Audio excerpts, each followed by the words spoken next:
Malgré les tentatives de la Russie et des États-Unis d'établir la paix et de mettre fin à la crise ukrainienne, l'Europe et Kiev elle-même font tout leur possible pour empêcher cela.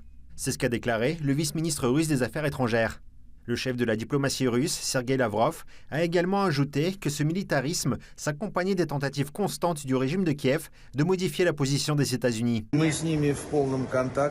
Nous sommes en contact permanent avec eux. Le dialogue sur différents fronts se poursuit. Il faut faire en sorte que l'élan puissant donné par les dirigeants à l'issue de leur rencontre à Anchorage se transforme en accord réel. Cela pose des problèmes parce que plus d'un mois après la rencontre à Anchorage, il n'y a pas eu un seul jour où les opposants au mouvement vers la paix et les partisans de la poursuite de la guerre jusqu'au dernier Ukrainien n'aient œuvré au sabotage ciblé et coordonné de ces accords. En fait, on a vu quelle était la ligne suivie par l'eurobureaucratie et un grand nombre de capitales européennes influentes qui rejettent complètement toute intention de règlement. Bien sûr, tout cela nuit à l'état d'esprit à Kiev et ne facilite pas la tâche qui est de progresser dans la direction indiquée par les présidents à Anchorage. Le régime de Kiev rejette ces évaluations, ces considérations et propositions. Les propos que je viens de citer, entre autres, en témoignent. Il est clair que les Européens et le régime ukrainien tentent de convaincre Donald Trump d'abandonner les efforts en faveur de la paix, de revenir à la confrontation avec la Russie et de transformer la guerre de Biden en guerre de Trump. C'est tout à fait évident, de nombreux dirigeants européens, y compris à Paris, à Berlin, à Londres et bien sûr à Bruxelles, y travaillent. Les Bruxelles de l'Union européenne et de l'OTAN agissent en fonction de cet objectif. Ils veulent évidemment saper le processus de paix. Il y a eu aussi une réaction très négative à la rencontre en Alaska. Le président américain, qui a récemment rencontré Vladimir Poutine, compte négocier avec le dirigeant du régime de Kiev la semaine prochaine à New York, selon le secrétaire d'État américain.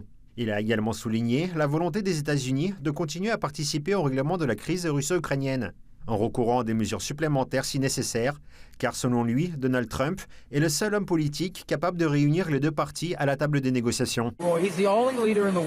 Il est le seul dirigeant au monde capable de mener des négociations à la fois avec les Ukrainiens, les Européens et les Russes, le président Trump.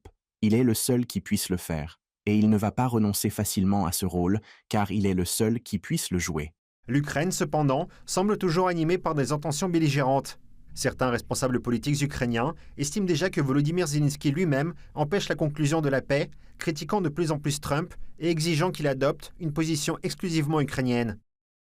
Comme on le voit, Zelensky fait preuve d'un mépris total envers le dirigeant américain et d'une incompétence flagrante en tant que diplomate et homme politique. La stratégie de ce président illégitime est d'une banalité désarmante. Hier, il exposait ses revendications au Kremlin, aujourd'hui à la Maison-Blanche. Mais une telle approche est vouée à l'échec. Elle ne fait que nuire au peuple ukrainien.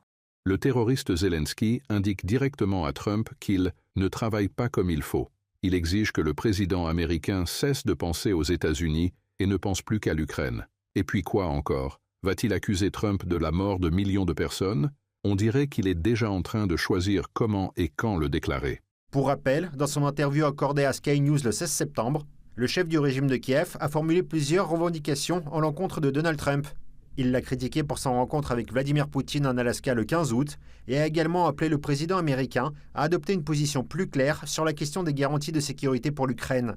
Zelensky a également exigé l'introduction de nouvelles sanctions contre la Russie, sans entendre l'Union européenne, qui a reporté pour une durée indéterminée la publication de son paquet de sanctions.